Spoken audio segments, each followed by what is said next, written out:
Tinutukoy na raw ng Independent Commission for Infrastructure kung paano nagsabwatan ang DPWH at ilang batas para makakuha umano ng kickback sa flood control projects. Bubuo naman ang bagong task force ang Ombudsman para tutukan ang naging papel ng Pamilya Villar sa mga questionabling proyekto. May unang balita si Salima Refran. Definitely, there was total connivance, and the fact is that congressmen and senators are told by DPWH kung saan distrito sila pwedeng magbaba with SOP. Napakaliwanag nun. Malinaw na raw para sa ICI o Independent Commission for Infrastructure kung paano nangyari ang sabwatan at kickbacks sa mga maanomalyang flood control projects.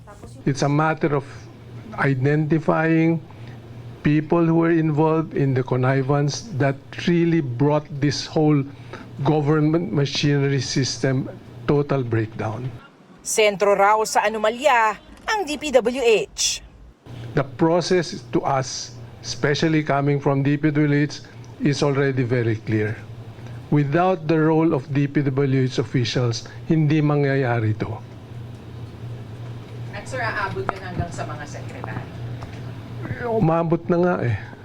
Bubuo ng bagong task force ang Office of the Ombudsman para imbestigahan si dating DPWH Secretary at ngayon Senador Mark Villar kaugnay ng mga anomalyang flood control projects. Lalo't 5 taon o mula 2016 hanggang 2021, naging kalihim si Villar sa ilalim ng Administrasyong Duterte.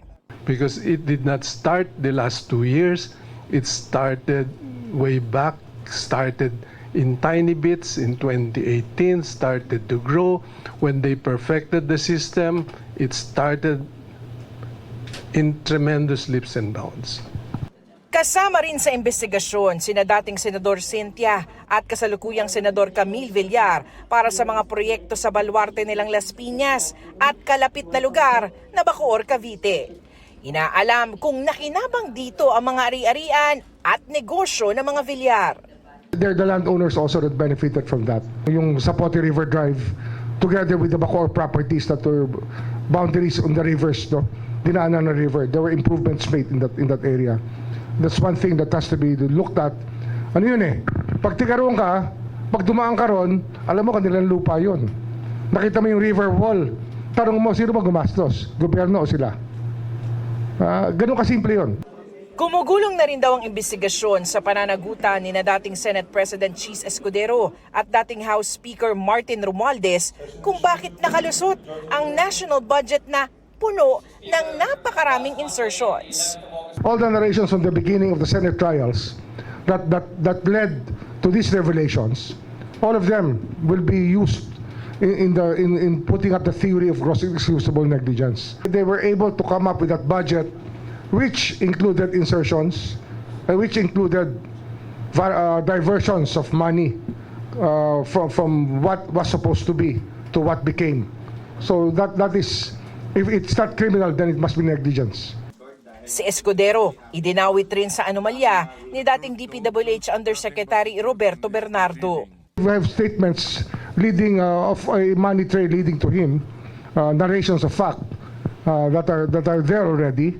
But of course, we want to buttress it with other evidence, which we're looking to right now. Ano nga eh?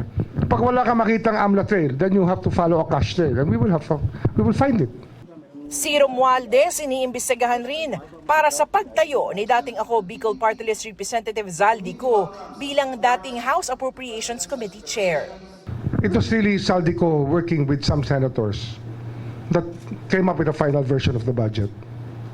And the plan was laid out there. If fingers do not point to the speaker, former speaker, as the leader of the House, he was responsible for the appointment of Zaldico. Nothing is excusable here. At the least, negligence should be charged against those who were responsible for their offices. Patuloy na kinukuha ng GMA Integrated News ang panig ng mga Villar, ni Romualdez at ni Escudero. Ito ang unang balita sa Salima Refran para sa GMA Integrated News. Igan, mauna ka sa mga balita, mag-subscribe na sa GMA Integrated News sa YouTube para sa iba't ibang ulat sa ating bansa.